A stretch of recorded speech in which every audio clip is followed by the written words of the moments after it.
Welcome back to Nightmare Theatre. Tonight I'll be reading to you one of my favourite Halloween stories. Written by Washington Irving in 1820, the legend of Sleepy Hollow was contained in his collection of 34 essays and short stories titled The Sketchbook of Geoffrey Crayon, Ghent. Irving wrote the story while living in Birmingham, England. Thank you for listening and enjoy the story. Found among the paper of the late Diedrich Knickerbocker. A pleasing land of drowsy head it was, of dreams that wave before the half-shut eye, and of gay castles in the clouds that pass forever flushing round a summer sky. Castle of indolence. In the bosom of one of those spacious coves which indent the eastern shore of the Hudson, at that broad expansion of the river denominated by the ancient Dutch navigators the Tappan Zee, and where they always prudently shortened sail and implored the protection of St. Nicholas when they crossed, there lies a small market town or rural port, which by some is called Greensburg, but which is more generally and properly known by the name of Tarry Town. This name was given, we are told, in former days by the good housewives of the adjacent country, from the inveterate propensity of their husbands to linger about the village tavern on market days. Be that as it may, I do not vouch for the fact, but merely advert to it, for the sake of being precise and authentic. Not far from this village, perhaps about 2 miles, there is a little valley, or rather lap of land among high hills, which is one of the quietest places in the whole world. A small brook glides through it with just murmur enough to lull one to repose, and the occasional whistle of a quail or tapping of a woodpecker is almost the only sound that ever breaks in upon the uniform tranquillity. I recollect that when a stripling, my first exploit in squirrel shooting was in a grove of tall walnut trees that shades one side of the valley. I had wandered into it at noontime, when all nature is peculiarly quiet, and was startled by the roar of my own gun, as it broke the Sabbath stillness around, and was prolonged and reverberated by the angry echoes. If ever I should wish for a retreat, whither I might steal from the world and its distractions, and dream quietly away the remnant of a troubled life, I know of none more promising than this little valley. From the listless repose of the place and the peculiar character of its inhabitants, who are descendants from the original Dutch settlers, this sequestered glen has long been known by the name of Sleepy Hollow, and its rustic lads are called the Sleepy Hollow Boys throughout all the neighbouring country. A drowsy, dreamy influence seems to hang over the land and to pervade the very atmosphere. Some say that the place was bewitched by a High German doctor during the early days of the settlement. Others, that an old Indian chief, the prophet or wizard of his tribe, held his powwows there before the country was discovered by Master Hendrik Hudson. Certain it is, the place still continues under the sway of some witching power that holds a spell over the minds of the good people, causing them to walk in a continual reverie. They are given to all kinds of marvellous beliefs, are subject to trances and visions, and frequently see strange sights, and hear music and voices in the air. The whole neighbourhood abounds with local tales, haunted spots, and twilight superstitions. Stars shoot and meteors glare oftener across the valley than in any other part of the country, and the nightmare, with her whole ninefold, seems to make it the favourite scene of her gambols. The dominant spirit, however, that haunts this enchanted region and seems to be commander-in-chief of all the powers of the air is the apparition of a figure on horseback without a head. It is said by some to be the ghost of a Hessian trooper whose head had been carried away by a cannonball in some nameless battle during the Revolutionary War, and who is ever and anon seen by the country folk hurrying along in the gloom of night as if on the wings of the wind. His haunts are not confined to the valley, but extend at times to the adjacent roads and especially to the vicinity of a church at no great distance.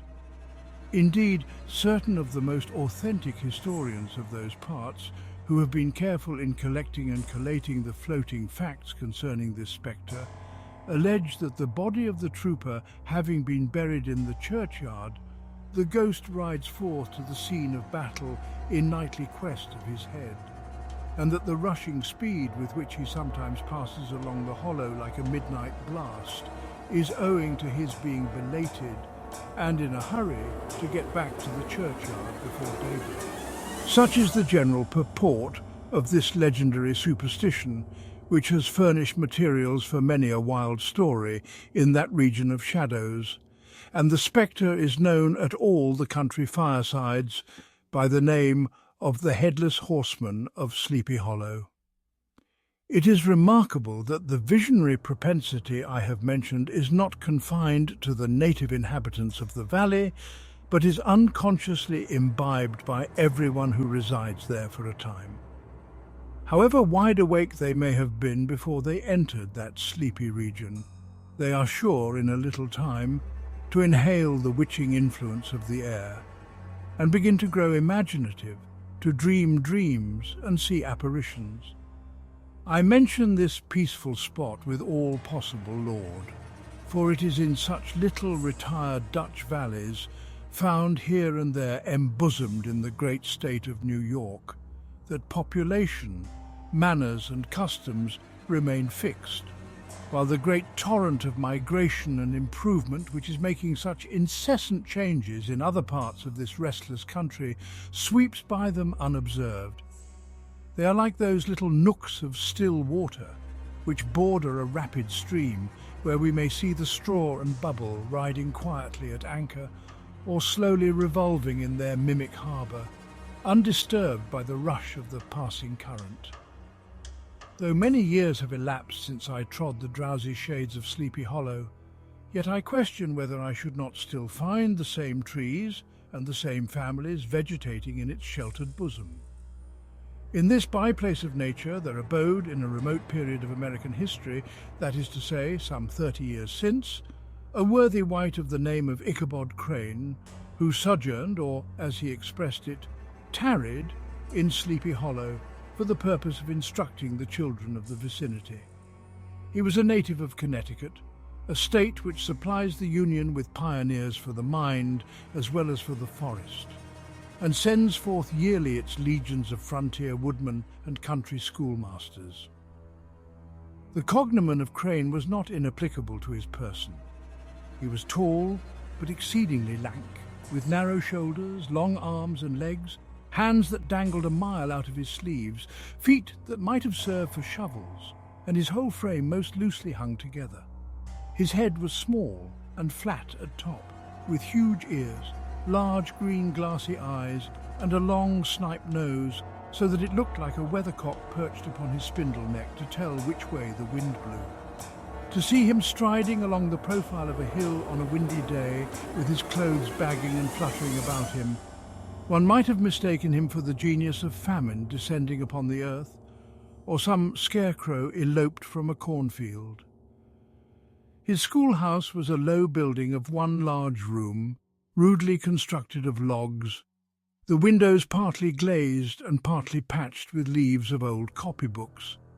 It was most ingeniously secured at vacant hours by a withe twisted in the handle of the door and stakes set against the window shutters, so that though a thief might get in with perfect ease, he would find some embarrassment in getting out, an idea most probably borrowed by the architect Jost van Houten from the mystery of an eel pot. The schoolhouse stood in a rather lonely but pleasant situation, just at the foot of a woody hill, with a brook running close by, and a formidable birch tree growing at one end of it. From hence the low murmur of his pupils' voices, conning over their lessons, might be heard in a drowsy summer's day like the hum of a beehive, interrupted now and then by the authoritative voice of the master, in the tone of menace or command, or, peradventure, by the appalling sound of the birch, as he urged some tardy loiterer along the flowery path of knowledge. Truth to say, he was a conscientious man, and ever bore in mind the golden maxim, Spare the rod and spoil the child. Ichabod Crane's scholars certainly were not spoiled. I would not have it imagined, however, that he was one of those cruel potentates of the school who joy in the smart of their subjects. On the contrary, he administered justice with discrimination rather than severity, taking the burden off the backs of the weak and laying it on those of the strong. Your mere puny stripling, that winced at the least flourish of the rod, was passed by with indulgence. But the claims of justice were satisfied by inflicting a double portion on some little tough, wrong-headed, broad-skirted Dutch urchin, who sulked and swelled and grew dogged and sullen beneath the birch.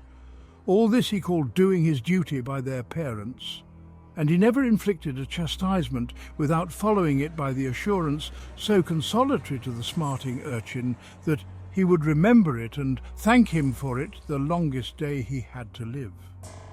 When school hours were over, he was even the companion and playmate of the larger boys, and on holiday afternoons would convoy some of the smaller ones home who happened to have pretty sisters or good housewives for mothers, noted for the comforts of the cupboard. Indeed, it behooved him to keep on good terms with his pupils. The revenue arising from his school was small, and would have been scarcely sufficient to furnish him with daily bread, for he was a huge feeder and, though lank, had the dilating powers of an anaconda. But to help out his maintenance he was, according to country custom in those parts, boarded and lodged at the houses of the farmers whose children he instructed. With these he lived successively a week at a time, thus going the rounds of the neighbourhood with all his worldly effects tied up in a cotton handkerchief. That all this might not be too onerous on the purses of his rustic patrons, who are apt to consider the costs of schooling a grievous burden, and schoolmasters as mere drones, he had various ways of rendering himself both useful and agreeable. He assisted the farmers occasionally in the lighter labours of their farms, helped to make hay, mended the fences, took the horses to water, drove the cows from pasture, and cut wood for the winter fire. He laid aside, too, all the dominant dignity and absolute sway with which he lauded it in his little empire, the school, and became wonderfully gentle and ingratiating. He found favour in the eyes of the mothers by petting the children, particularly the youngest, and like the lion bold, which whilom so magnanimously the lamb did hold, he would sit with a child on one knee and rock a cradle with his foot for whole hours together. In addition to his other vocations, he was the singing master of the neighbourhood, and picked up many bright shillings by instructing the young folks in psalmody. It was a matter of no little vanity to him on Sundays to take his station in front of the church gallery with a band of chosen singers, where, in his own mind, he completely carried away the palm from the parson. Certain it is, his voice resounded far above all the rest of the congregation. And there are peculiar quavers still to be heard in that church, and which may even be heard half a mile off, quite to the opposite side of the mill pond, on a still Sunday morning, which are said to be legitimately descended from the nose of Ichabod Crane. Thus, by divers little makeshifts, in that ingenious way which is commonly denominated by hook and by crook, the worthy pedagogue got on tolerably enough, and was thought by all who understood nothing of the labour of headwork to have a wonderfully easy life of it. The schoolmaster is generally a man of some importance in the female circle of a rural neighbourhood, being considered a kind of idle, gentlemanlike personage, of vastly superior taste and accomplishments to the rough country swains, and indeed inferior in learning only to the parson. His appearance, therefore, is apt to occasion some little stir at the tea-table of a farmhouse, and the addition of a supernumerary dish of cakes or sweetmeats, or, peradventure, the parade of a silver teapot. Our man of letters, therefore, was peculiarly happy in the smiles of all the country damsels. How he would figure among them in the churchyard, between services on Sundays, gathering grapes for them from the wild vines that overran the surrounding trees, reciting for their amusement all the epitaphs on the tombstones, or sauntering with a whole bevy of them along the banks of the adjacent mill pond, while the more bashful country bumpkins hung sheepishly back, envying his superior elegance and address. From his half-itinerant life also, he was a kind of travelling gazette, carrying the whole budget of local gossip from house to house, so that his appearance was always greeted with satisfaction. He was, moreover, esteemed by the women as a man of great erudition, for he had read several books quite through, and was a perfect master of Cotton Mather's History of New England Witchcraft, in which, by the way, he most firmly and potently believed. He was, in fact, an odd mixture of small shrewdness and simple credulity. His appetite for the marvellous and his powers of digesting it were equally extraordinary, and both had been increased by his residence in this spellbound region. No tale was too gross or monstrous for his capacious swallow. It was often his delight, after his school was dismissed in the afternoon, to stretch himself on the rich bed of clover bordering the little brook that whimpered by his schoolhouse, and there con over old Mather's direful tales until the gathering dusk of evening made the printed page a mere mist before his eyes. Then, as he wended his way by swamp and stream and awful woodland to the farmhouse where he happened to be quartered, every sound of nature at that witching hour fluttered his excited imagination. The moan of the whip-poor-will from the hillside, the boding cry of the tree-toad, that harbinger of storm, the dreary hooting of the screech-owl, or the sudden rustling in the thicket of birds frightened from their roost. The fireflies, too, which sparkled most vividly in the darkest places, now and then startled him, as one of uncommon brightness would stream across his path. And if by chance a huge blockhead of a beetle came winging his blundering flight against him, the poor varlet was ready to give up the ghost with the idea that he was struck with a witch's token.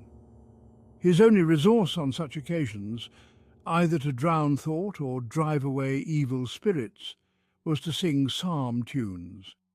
And the good people of Sleepy Hollow, as they sat by their doors of an evening, were often filled with awe at hearing his nasal melody, in linked sweetness long drawn out, floating from the distant hill or along the dusky road. Another of his sources of fearful pleasure was to pass long winter evenings with the old Dutch wives, as they sat spinning by the fire, with a row of apples roasting and spluttering along the hearth, and listen to their marvellous tales of ghosts and goblins, and haunted fields, and haunted brooks, and haunted bridges, and haunted houses, and particularly of the Headless Horseman, or Galloping Hessian of the Hollow, as they sometimes called him. He would delight them equally by his anecdotes of witchcraft, and of the direful omens and portentous sights and sounds in the air which prevailed in the earlier times of Connecticut, and would frighten them woefully with speculations upon comets and shooting stars, and with the alarming fact that the world did absolutely turn round, and that they were half the time topsy-turvy. But if there was a pleasure in all this, while snugly cuddling in the chimney corner of a chamber that was all of a ruddy glow from the crackling wood fire, and where, of course, no spectre dared to show its face, it was dearly purchased by the terrors of his subsequent walk homewards. What fearful shapes and shadows beset his path amidst the dim and ghastly glare of a snowy night! With what wistful look did he eye every trembling ray of light streaming across the waste fields from some distant window! How often was he appalled by some shrub covered with snow which, like a sheeted spectre, beset his very path! How often did he shrink with curdling awe at the sound of his own steps on the frosty crust beneath his feet! and dread to look over his shoulder, lest he should behold some uncouth being tramping close behind him.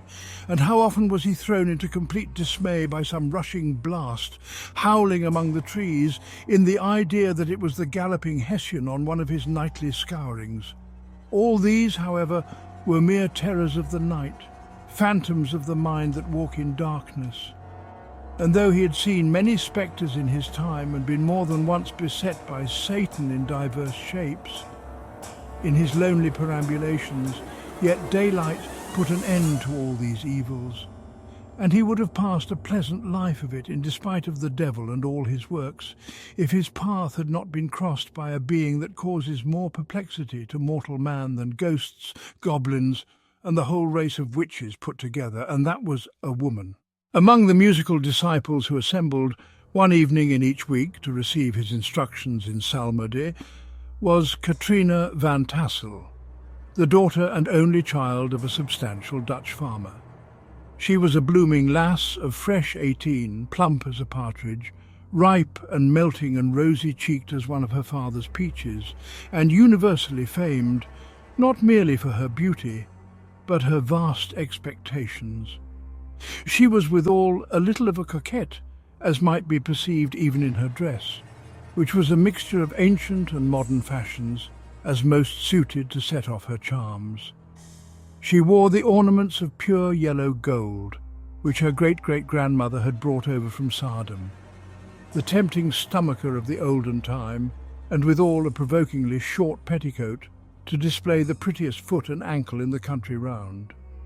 Ichabod Crane had a soft and foolish heart towards the sex, and it is not to be wondered at that so tempting a morsel soon found favour in his eyes, more especially after he had visited her in her paternal mansion. Old Baltus van Tassel was a perfect picture of a thriving, contented, liberal-hearted farmer. He seldom, it is true, sent either his eyes or his thoughts beyond the boundaries of his own farm, but within those everything was snug, happy, and well-conditioned. He was satisfied with his wealth, but not proud of it, and piqued himself upon the hearty abundance rather than the style in which he lived. His stronghold was situated on the banks of the Hudson, in one of those green, sheltered, fertile nooks in which the Dutch farmers are so fond of nestling. A great elm tree spread its broad branches over it, at the foot of which bubbled up a spring of the softest and sweetest water in a little well formed of a barrel, and then stole sparkling away through the grass to a neighbouring brook that babbled along among alders and dwarf willows. Hard by the farmhouse was a vast barn that might have served for a church, every window and crevice of which seemed bursting forth with the treasures of the farm.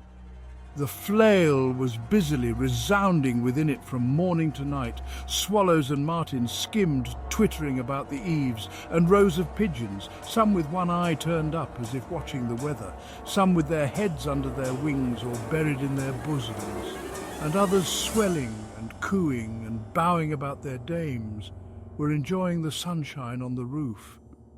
Sleek, unwieldy porkers were grunting in the repose and abundance of their pens, from whence sallied forth, now and then, troops of sucking pigs as if to snuff the air. A stately squadron of snowy geese were riding in an adjoining pond, convoying whole fleets of ducks. Regiments of turkeys were gobbling through the farmyard, and guinea fowls fretting about it like ill-tempered housewives, with their peevish, discontented cry. Before the barn door strutted the gallant cock, that pattern of a husband, a warrior, and a fine gentleman, clapping his burnished wings and crowing in the pride and gladness of his heart, sometimes tearing up the earth with his feet, and then generously calling his ever-hungry family of wives and children to enjoy the rich morsel which he had discovered. The pedagogue's mouth watered as he looked upon this sumptuous promise of luxurious winter fare.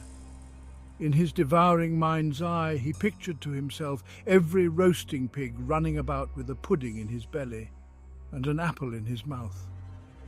The pigeons were snugly put to bed in a comfortable pie and tucked in with a coverlet of crust. The geese were swimming in their own gravy, and the ducks pairing cosily in dishes like snug married couples with a decent competency of onion sauce. In the porkers he saw carved out the future sleek side of bacon and juicy relishing ham. Not a turkey, but he beheld daintily trussed up with its gizzard under its wing, and peradventure a necklace of savoury sausages, and even bright Chanticleer himself lay sprawling on his back in a side dish with uplifted claws, as if craving that quarter which his chivalrous spirit disdained to ask while living. As the enraptured Ichabod fancied all this, and as he rolled his great green eyes over the fat meadowlands, the rich fields of wheat, of rye, of buckwheat and Indian corn, and the orchards burdened with ruddy fruit which surrounded the warm tenement of Van Tassel, his heart yearned after the damsel who was to inherit these domains, and his imagination expanded with the idea how they might be readily turned into cash, and the money invested in immense tracts of wild land and shingle palaces in the wilderness.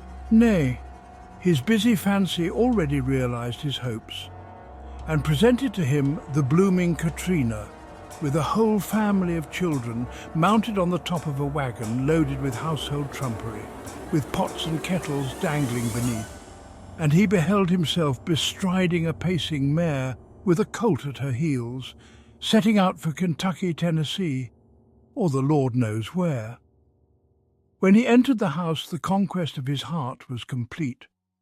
It was one of those spacious farmhouses with high-ridged but lowly sloping roofs, built in the style handed down from the first Dutch settlers, the low projecting eaves forming a piazza along the front, capable of being closed up in bad weather.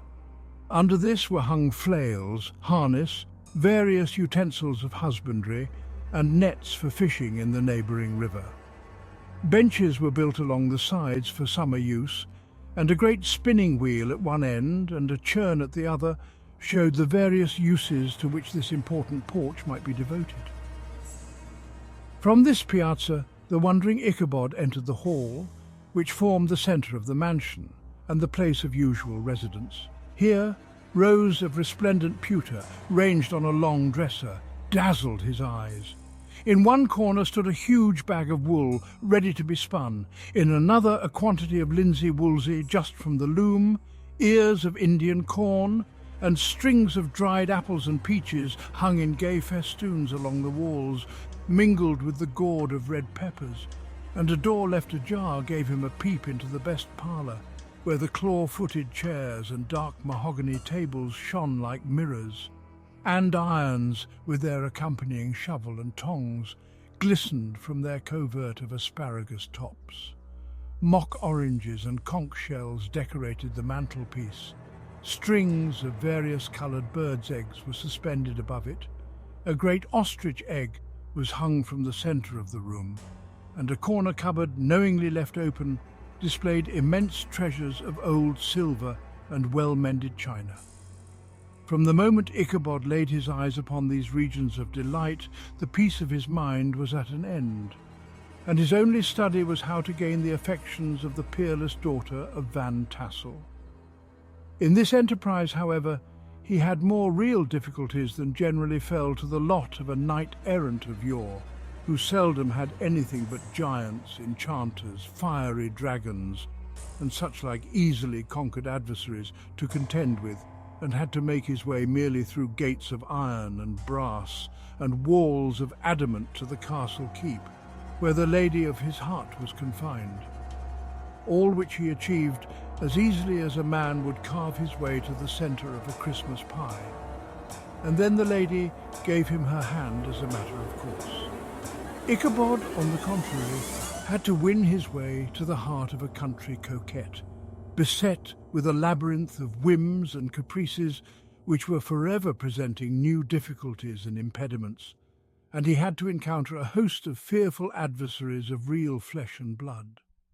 The numerous rustic admirers who beset every portal to her heart, keeping a watchful and angry eye upon each other, but ready to fly out in the common cause against any new competitor.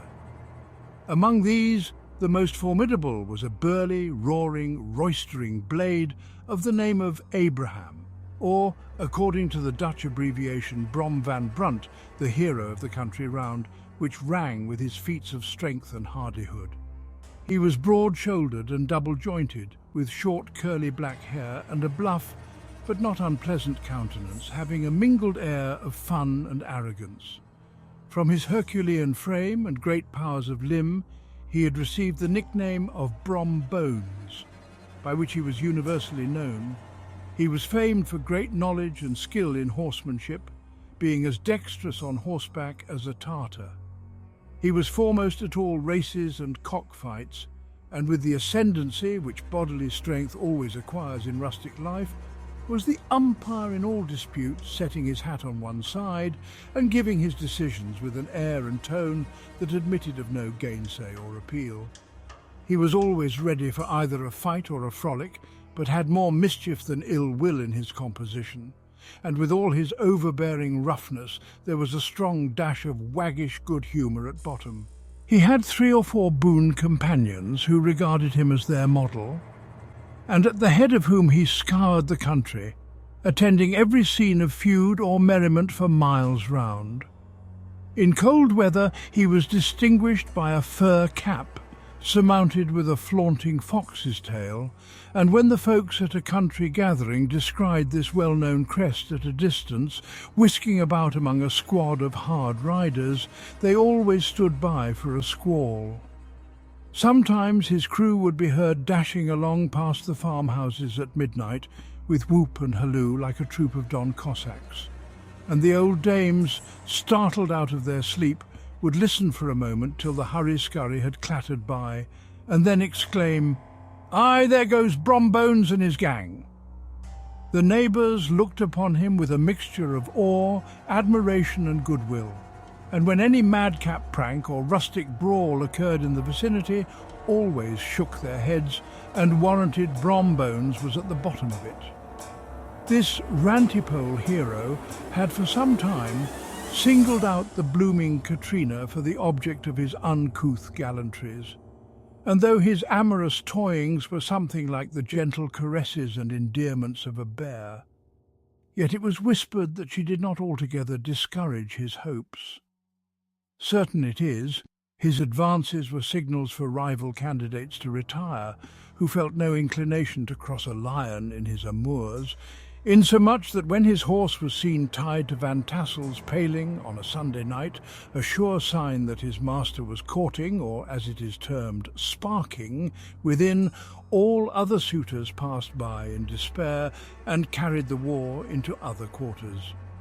Such was the formidable rival with whom Ichabod Crane had to contend, and considering all things a stouter man than he would have shrunk from the competition, and a wiser man would have despaired. He had, however, a happy mixture of pliability and perseverance in his nature. He was in form and spirit like a supplejack, yielding but tough.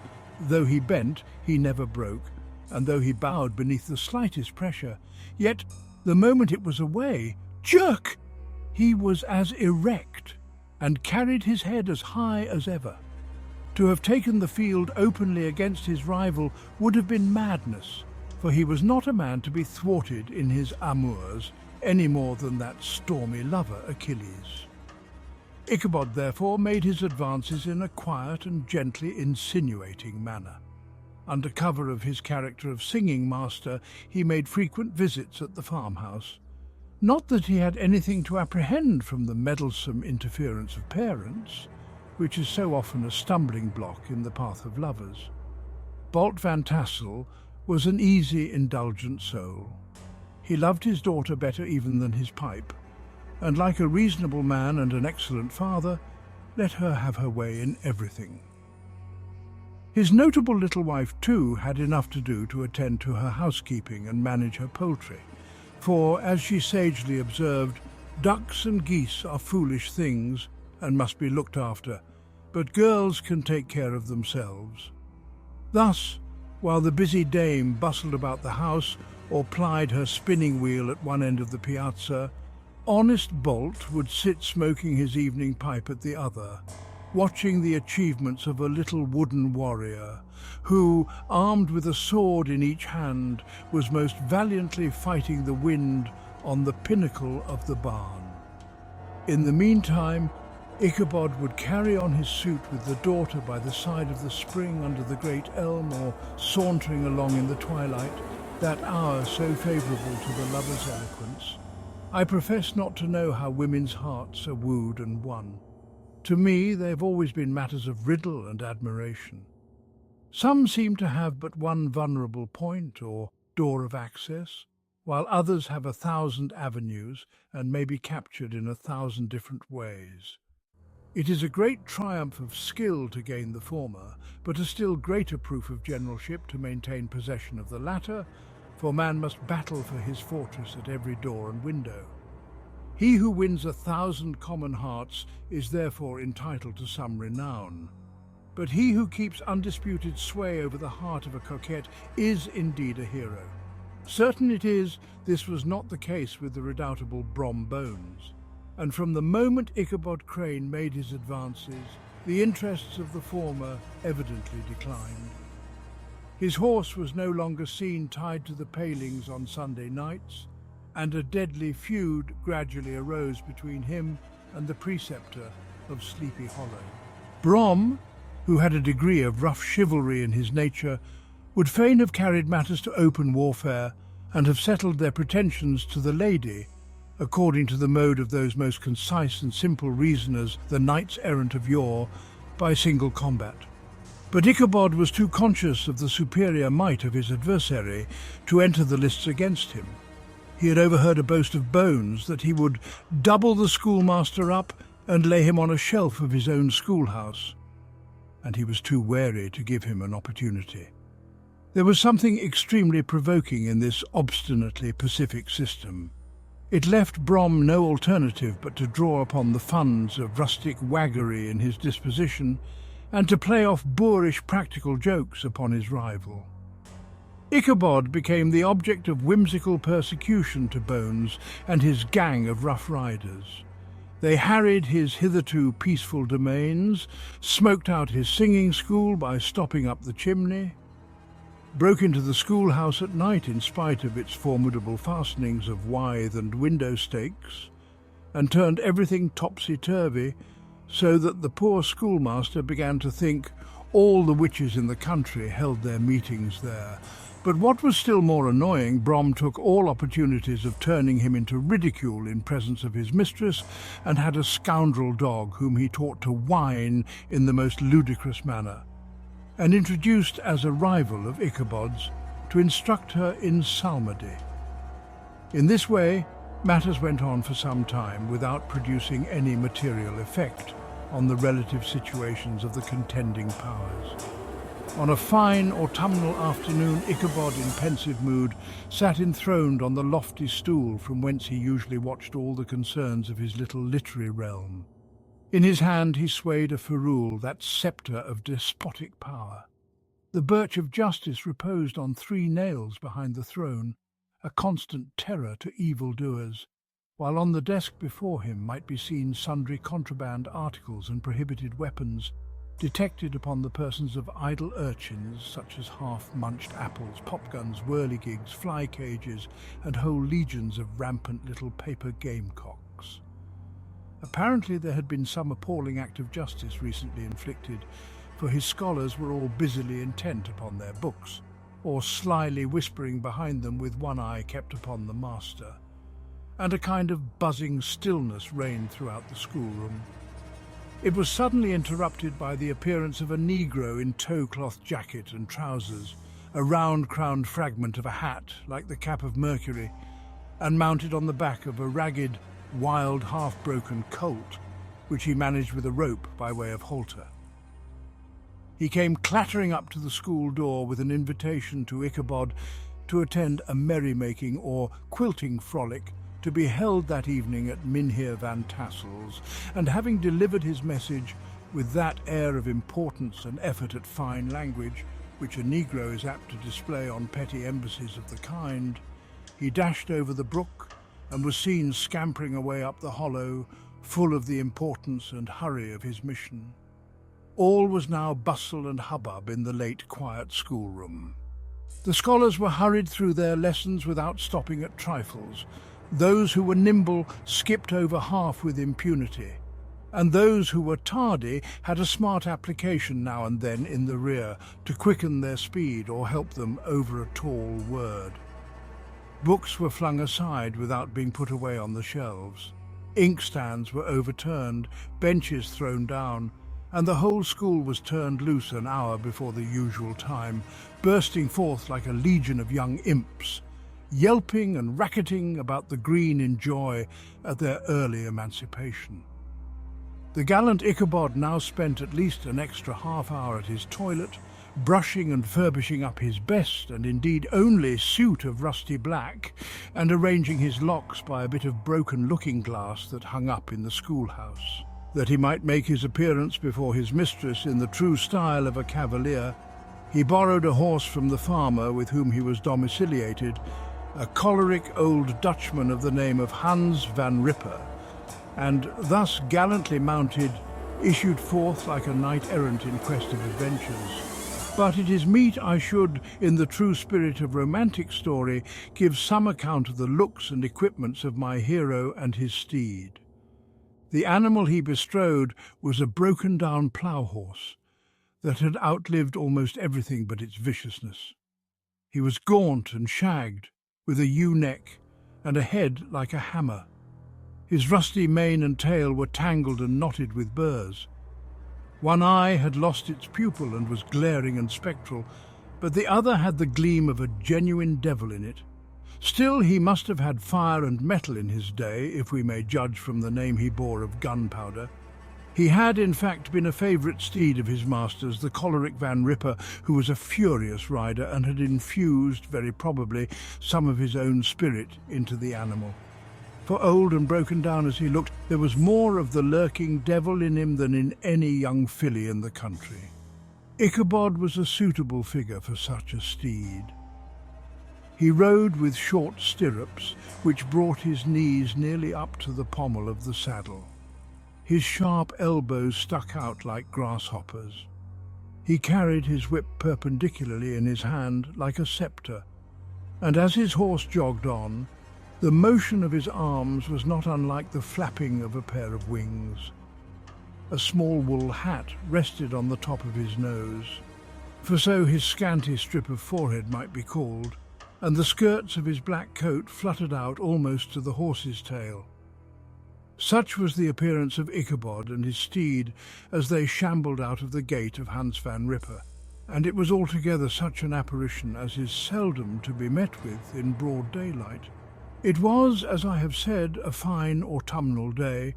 The sky was clear and serene, and nature wore that rich and golden livery which we always associate with the idea of abundance. The forests had put on their sober brown and yellow, while some trees of the tenderer kind had been nipped by the frosts into brilliant dyes of orange, purple and scarlet. Streaming files of wild ducks began to make their appearance high in the air. The bark of the squirrel might be heard from the groves of beech and hickory nuts, and the pensive whistle of the quail at intervals from the neighbouring stubble field. The small birds were taking their farewell banquets. In the fullness of their revelry they fluttered, chirping and frolicking from bush to bush and tree to tree, capricious from the very profusion and variety around them. There was the honest cock-robin, the favourite game of stripling sportsmen, with its loud, querulous note, and the twittering blackbirds flying in sable clouds, and the golden-winged woodpecker with his crimson crest, his broad black gorget and splendid plumage, and the cedar bird with its red-tipped wings and yellow-tipped tail, and its little Montero cap of feathers, and the blue jay, that noisy coxcomb in his gay light blue coat and white underclothes, screaming and chattering, nodding and bobbing and bowing and pretending to be on good terms with every songster of the grove. As Ichabod jogged slowly on his way, his eye, ever open to every symptom of culinary abundance, ranged with delight over the treasures of jolly autumn. On all sides he beheld vast store of apples, some hanging in oppressive opulence on the trees, some gathered into baskets and barrels for the market, others heaped up in rich piles for the cider press. Farther on he beheld great fields of Indian corn, with its golden ears peeping from their leafy coverts and holding out the promise of cakes and hasty pudding, and the yellow pumpkins lying beneath them, turning up their fair round bellies to the sun, and giving ample prospects of the most luxurious of pies. And anon he passed the fragrant buckwheat fields, breathing the odour of the beehive. And as he beheld them, soft anticipation stole over his mind of dainty slapjacks, well buttered and garnished with honey or treacle by the delicate little dimpled hand of Katrina Van Tassel. Thus feeding his mind with many sweet thoughts and sugared suppositions, he journeyed along the sides of a range of hills which look out upon some of the goodliest scenes of the mighty Hudson. The sun gradually wheeled his broad disk down in the west. The wide bosom of the Tappan Zee lay motionless and glassy, excepting that here and there a gentle undulation waved and prolonged the blue shadow of the distant mountain. A few amber clouds floated in the sky without a breath of air to move them. The horizon was of a fine golden tint, changing gradually into a pure apple green, and from that into the deep blue of the mid-heaven. A slanting ray lingered on the woody crests of the precipices that overhung some parts of the river, giving greater depth to the dark grey and purple of their rocky sides. A sloop was loitering in the distance, dropping slowly down with the tide, her sail hanging uselessly against the mast. And as the reflection of the sky gleamed along the still water, it seemed as if the vessel was suspended in the air. It was toward evening that Ichabod arrived at the castle of the Heer Van Tassel, which he found thronged with the pride and flower of the adjacent country. Old farmers, a spare, leathern-faced race, in homespun coats and breeches, blue stockings, huge shoes, and magnificent pewter buckles. Their brisk, withered little dames in close-crimped caps, long-waisted short gowns, homespun petticoats with scissors and pincushions, and gay calico pockets hanging on the outside. Buxom lasses, almost as antiquated as their mothers, excepting where a straw hat, a fine ribbon, or perhaps a white frock, gave symptoms of city innovation. The sons, in short square-skirted coats with rows of stupendous brass buttons, and their hair generally queued in the fashion of the times, especially if they could procure an eel skin for the purpose, it being esteemed throughout the country as a potent nourisher and strengthener of the hair. Brombones, however, was the hero of the scene, having come to the gathering on his favourite steed Daredevil, a creature like himself, full of mettle and mischief, and which no one but himself could manage. He was in fact noted for preferring vicious animals, given to all kinds of tricks, which kept the rider in constant risk of his neck, for he held a tractable, well-broken horse as unworthy of a lad of spirit. Fain would I pause to dwell upon the world of charms that burst upon the enraptured gaze of my hero as he entered the state parlour of Van Tassel's mansion. Not those of the bevy of buxom lasses, with their luxurious display of red and white, but the ample charms of a genuine Dutch country tea-table in the sumptuous time of autumn. Such heaped-up platters of cakes of various and almost indescribable kinds, known only to experienced Dutch housewives. There was the doughty doughnut, the tender oliekoek, and the crisp and crumbling cruller, sweet cakes and short cakes, ginger cakes and honey cakes, and the whole family of cakes. And then there were apple pies, and peach pies, and pumpkin pies, besides slices of ham and smoked beef, and moreover delectable dishes of preserved plums and peaches and pears and quinces, not to mention broiled shad and roasted chickens, together with bowls of milk and cream, all mingled higgledy-piggledy, pretty much as I have enumerated them, with the motherly teapot sending up its clouds of vapour from the midst, heaven bless the mark, I want breath and time to discuss this banquet as it deserves, and am too eager to get on with my story. Happily, Ichabod Crane was not in so great a hurry as his historian, but did ample justice to every dainty. He was a kind and thankful creature, whose heart dilated in proportion as his skin was filled with good cheer, and whose spirits rose with eating, as some men's do with drink. He could not help, too, rolling his large eyes round him as he ate, and chuckling with the possibility that he might one day be lord of all this scene of almost unimaginable luxury and splendour. Then, he thought, how soon he'd turn his back upon the old schoolhouse, snap his fingers in the face of Hans van Ripper and every other niggardly patron, and kick any itinerant pedagogue out of doors that should dare to call him comrade. Old Baltus Van Tassel moved about among his guests with a face dilated with content and good humour, round and jolly as the harvest moon. His hospitable attentions were brief but expressive, being confined to a shake of the hand, a slap on the shoulder, a loud laugh, and a pressing invitation to fall to and help themselves. And now the sound of the music from the common room or hall summoned to the dance.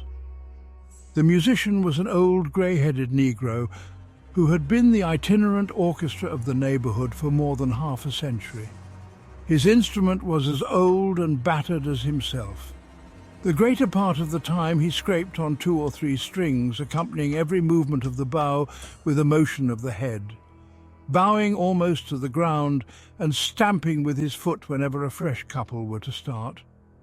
Ichabod prided himself upon his dancing as much as upon his vocal powers. Not a limb, not a fibre about him was idle, and to have seen his loosely hung frame in full motion and clattering about the room, you would have thought St. Vitus himself, that blessed patron of the dance, was figuring before you in person. He was the admiration of all the Negroes, who, having gathered of all ages and sizes from the farm and the neighbourhood, stood forming a pyramid of shining black faces at every door and window, gazing with delight at the scene, rolling their white eyeballs, and showing grinning rows of ivory from ear to ear. How could the flogger of urchins be otherwise than animated and joyous? The lady of his heart was his partner in the dance, and smiling graciously in reply to all his amorous oglings, while Brom Bones, sorely smitten with love and jealousy, sat brooding by himself in one corner. When the dance was at an end, Ichabod was attracted to a knot of the sager folks, who, with old Van Tassel, sat smoking at one end of the piazza, gossiping over former times, and drawing out long stories about the war. This neighbourhood, at the time of which I am speaking, was one of those highly favoured places which abound with chronicle and great men. The British and American line had run near it during the war. It had, therefore, been the scene of marauding and infested with refugees, cowboys, and all kinds of border chivalry. Just sufficient time had elapsed to enable each storyteller to dress up his tale with a little becoming fiction, and, in the indistinctness of his recollection, to make himself the hero of every exploit. There was the story of Dofue Martling, a large, blue-bearded Dutchman who had nearly taken a British frigate with an old iron 9-pounder from a mud breastwork, only that his gun burst at the 6th discharge. And there was an old gentleman who shall be nameless, being too rich a mynheer to be lightly mentioned, who, in the Battle of White Plains, being an excellent master of defence, parried a musket ball with a small sword, insomuch that he absolutely felt it whiz round the blade and glance off at the hilt, in proof of which he was ready at any time to show the sword with the hilt a little bent. There were several more that had been equally great in the field, not one of whom but was persuaded that he had a considerable hand in bringing the war to a happy termination. But all these were nothing to the tales of ghosts and apparitions that succeeded. The neighbourhood is rich in legendary treasures of the kind. Local tales and superstitions thrive best in these sheltered, long-settled retreats, but are trampled underfoot by the shifting throng that forms the population of most of our country places. Besides, there is no encouragement for ghosts in most of our villages, for they have scarcely had time to finish their first nap and turn themselves in their graves before their surviving friends have travelled away from the neighbourhood, so that when they turn out at night to walk their rounds, they have no acquaintance left to call upon. This is perhaps the reason why we so seldom hear of ghosts, except in our long-established Dutch communities. The immediate cause, however, of the prevalence of supernatural stories in these parts was doubtless owing to the vicinity of Sleepy Hollow. There was a contagion in the very air that blew from that haunted region. It breathed forth an atmosphere of dreams and fancies infecting all the land. Several of the Sleepy Hollow people were present at Van Tassel's and, as usual, were doling out their wild and wonderful legends. Many dismal tales were told about funeral trains and mourning cries and wailings heard and seen about the great tree where the unfortunate Major Andre was taken and which stood in the neighbourhood. Some mention was made also of the woman in white that haunted the dark glen at Raven Rock and was often heard to shriek on winter nights before a storm, having perished there in the snow.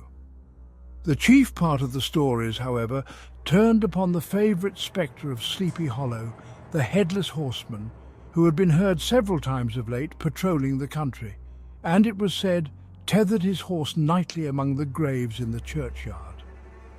The sequestered situation of this church seems always to have made it a favourite haunt of troubled spirits.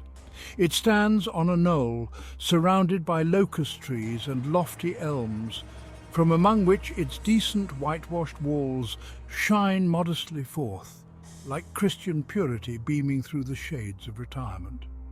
A gentle slope descends from it to a silver sheet of water, bordered by high trees, between which peeps may be caught at the blue hills of the Hudson. To look upon its grass-grown yard, where the sunbeams seem to sleep so quietly, one would think that there at least the dead might rest in peace. On one side of the church extends a wide woody dell, along which raves a large brook among broken rocks and trunks of fallen trees. Over a deep black part of the stream, not far from the church, was formerly thrown a wooden bridge. The road that led to it and the bridge itself were thickly shaded by overhanging trees, which cast a gloom about it even in the daytime, but occasioned a fearful darkness at night. Such was one of the favourite haunts of the Headless Horseman, and the place where he was most frequently encountered. The tale was told of old Brouwer, a most heretical disbeliever in ghosts, how he met the horseman returning from his foray into Sleepy Hollow, and was obliged to get up behind him, how they galloped over bush and brake, over hill and swamp, until they reached the bridge, when the horseman suddenly turned into a skeleton, threw old Brouwer into the brook, and sprang away over the treetops with a clap of thunder. This story was immediately matched by a thrice marvellous adventure of Brom Bones, who made light of the galloping Hessian as an arrant jockey. He affirmed that on returning one night from the neighbouring village of Sing Sing, he had been overtaken by this midnight trooper, that he had offered to race with him for a bowl of punch, and should have won it too, for Daredevil beat the goblin horse All Hollow, but just as they came to the church bridge, the Hessian bolted and vanished in a flash of fire. All these tales told in that drowsy undertone with which men talk in the dark, the countenances of the listeners only now and then receiving a casual gleam from the glare of a pipe, sank deep in the mind of Ichabod. He repaid them in kind with large extracts from his invaluable author, Cotton Mather, and added many marvellous events that had taken place in his native state of Connecticut, and fearful sights which he had seen in his nightly walks about Sleepy Hollow. The revel now gradually broke up. The old farmers gathered together their families in their wagons, and were heard for some time rattling along the hollow roads and over the distant hills. Some of the damsels mounted on pillions behind their favourite swains, and their light-hearted laughter mingling with the clatter of hooves, echoed along the silent woodlands, sounding fainter and fainter until they gradually died away. And the late scene of noise and frolic was all silent and deserted. Ichabod only lingered behind, according to the custom of country lovers, to have a tete-a-tete with the heiress, fully convinced that he was now on the high road to success. What passed at this interview I will not pretend to say, for in fact I do not know. Something, however, I fear me, must have gone wrong, for he certainly sallied forth after no very great interval, with an air quite desolate and chapfallen. Oh, these women, these women! Could that girl have been playing off any of her coquettish tricks? Was her encouragement of the poor pedagogue all a mere sham to secure her conquest of his rival? Heaven only knows, not I. Let it suffice to say, Ichabod stole forth with the air of one who had been sacking a hen roost, rather than a fair lady's heart. Without looking to the right or left to notice the scene of rural wealth, on which he had so often gloated, he went straight to the stable and with several hearty cuffs and kicks roused his steed most uncourteously from the comfortable quarters in which he was soundly sleeping, dreaming of mountains of corn and oats and whole valleys of timothy and clover.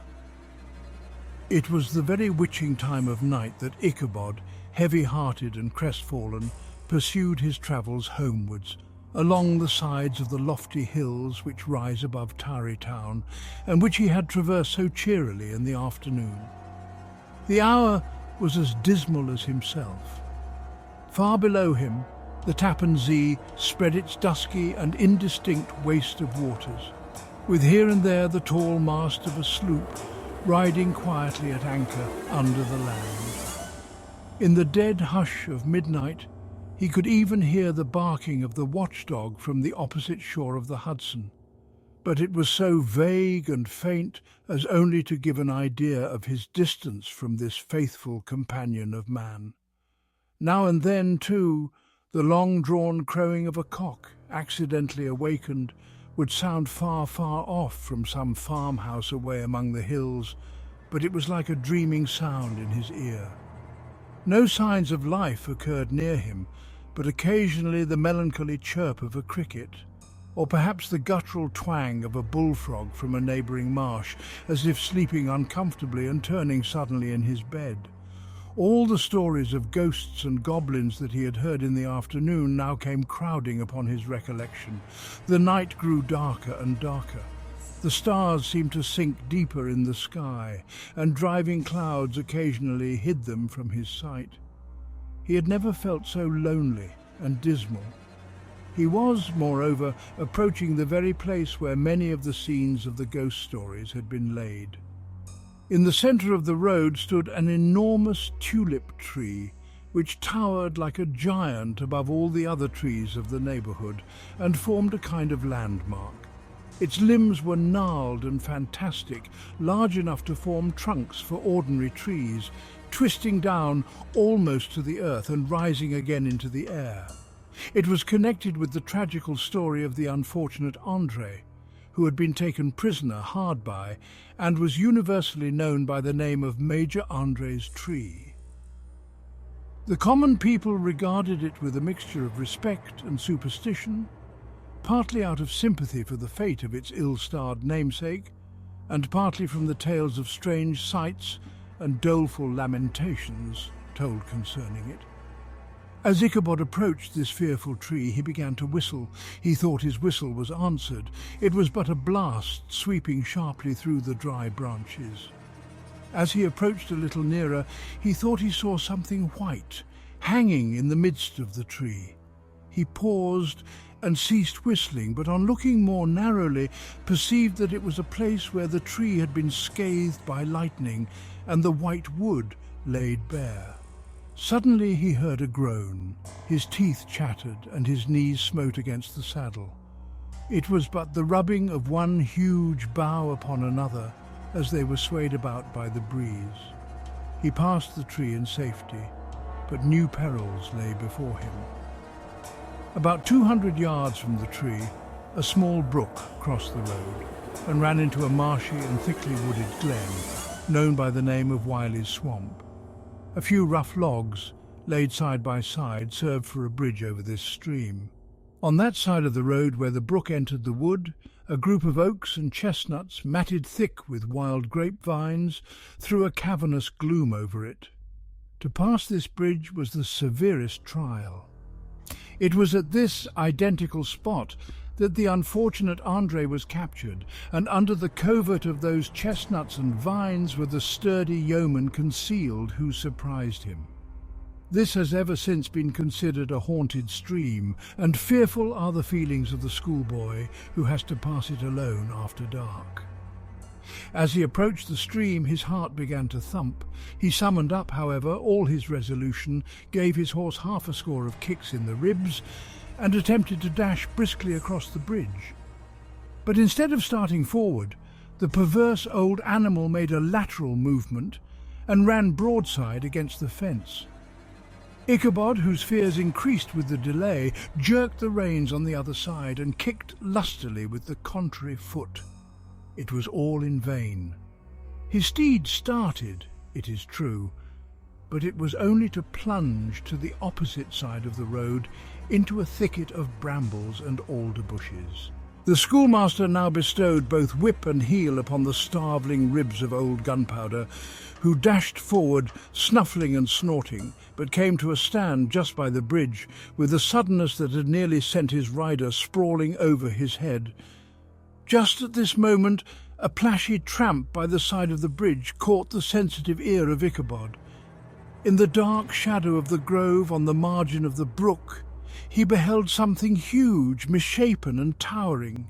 It stirred not, but seemed gathered up in the gloom like some gigantic monster ready to spring upon the traveller. The hair of the affrighted pedagogue rose upon his head with terror.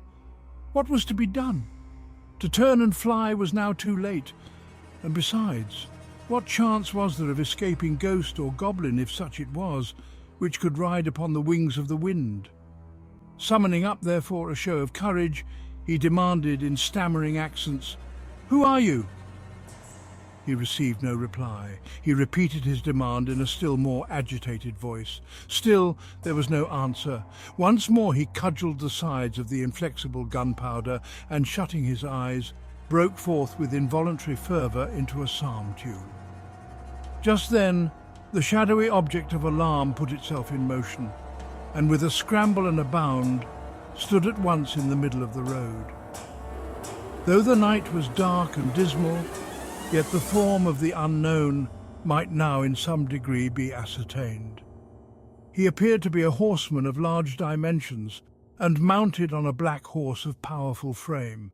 He made no offer of molestation or sociability, but kept aloof on one side of the road, jogging along on the blind side of old Gunpowder, who had now got over his fright and waywardness.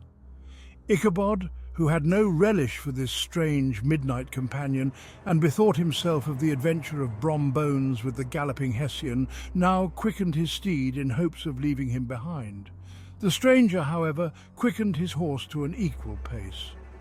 Ichabod pulled up and fell into a walk, thinking to lag behind. The other did the same. His heart began to sink within him. He endeavoured to resume his psalm tune, but his parched tongue clove to the roof of his mouth, and he could not utter a stave. There was something in the moody and dogged silence of this pertinacious companion that was mysterious and appalling. It was soon fearfully accounted for. On mounting a rising ground, which brought the figure of his fellow traveller in relief against the sky, gigantic in height and muffled in a cloak, Ichabod was horror-struck on perceiving that he was headless.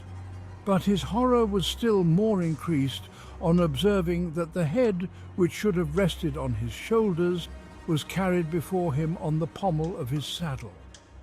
His terror rose to desperation. He rained a shower of kicks and blows upon Gunpowder, hoping by a sudden movement to give his companion the slip. But the spectre started full jump with him. Away then they dashed through thick and thin, stones flying and sparks flashing at every bound. Ichabod's flimsy garments fluttered in the air as he stretched his long, lank body away over his horse's head in the eagerness of his flight.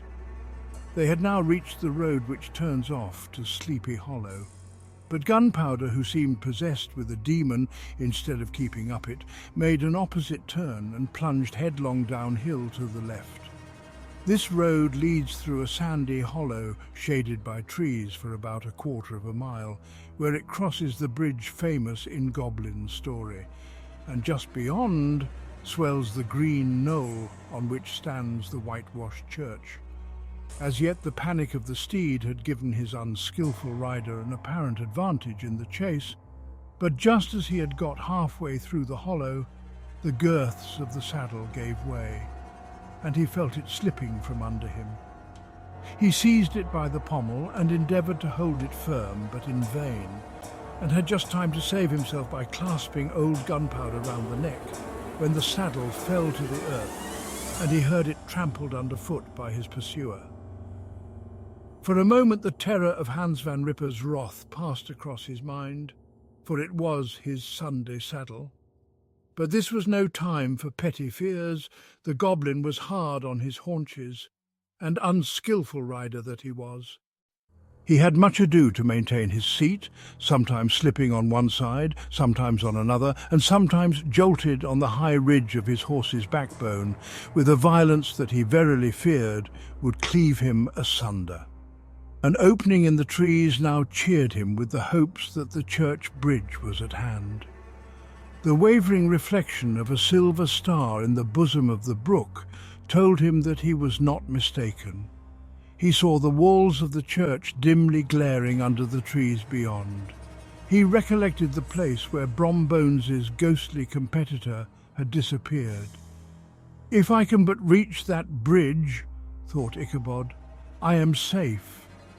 Just then he heard the black steed panting and blowing close behind him. He even fancied that he felt his hot breath. Another convulsive kick in the ribs, and old Gunpowder sprang upon the bridge. He thundered over the resounding planks. He gained the opposite side, and now Ichabod cast a look behind to see if his pursuer should vanish, according to rule, in a flash of fire and brimstone. Just then he saw the goblin rising in his stirrups, and in the very act of hurling his head at him. Ichabod endeavoured to dodge the horrible missile, but too late. It encountered his cranium with a tremendous crash. He was tumbled headlong into the dust, and Gunpowder, the black steed, and the goblin rider passed by like a whirlwind. The next morning the old horse was found without his saddle and with the bridle under his feet, soberly cropping the grass at his master's gate. Ichabod did not make his appearance at breakfast. Dinner hour came, but no Ichabod. The boys assembled at the schoolhouse and strolled idly about the banks of the brook, but no schoolmaster. Hans van Ripper now began to feel some uneasiness about the fate of poor Ichabod and his saddle. An inquiry was set on foot, and after diligent investigation they came upon his traces. In one part of the road leading to the church was found the saddle trampled in the dirt. The tracks of horses' hooves, deeply dented in the road and evidently at furious speed, were traced to the bridge, beyond which, on the bank of a broad part of the brook where the water ran deep and black, was found the hat of the unfortunate Ichabod, and close beside it a shattered pumpkin. The brook was searched, but the body of the schoolmaster was not to be discovered. Hans van Ripper, as executor of his estate, examined the bundle which contained all his worldly effects. They consisted of 2 shirts and a half, 2 stocks for the neck, a pair or 2 of worsted stockings, an old pair of corduroy small clothes, a rusty razor, a book of psalm tunes full of dog's ears, and a broken pitch pipe. As to the books and furniture of the schoolhouse, they belonged to the community, excepting Cotton Mather's History of Witchcraft, a New England almanac, and a book of dreams and fortune-telling, in which last was a sheet of foolscap much scribbled and blotted in several fruitless attempts to make a copy of verses in honour of the heiress of Van Tassel.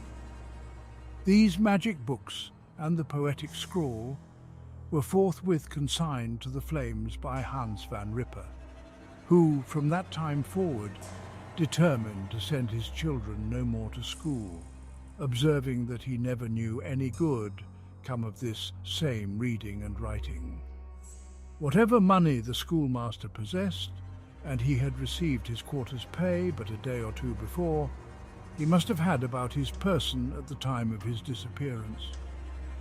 The mysterious event caused much speculation at the church on the following Sunday. Knots of gazers and gossips were collected in the churchyard, at the bridge, and at the spot where the hat and pumpkin had been found. The stories of Brower, of Bones, and a whole budget of others were called to mind.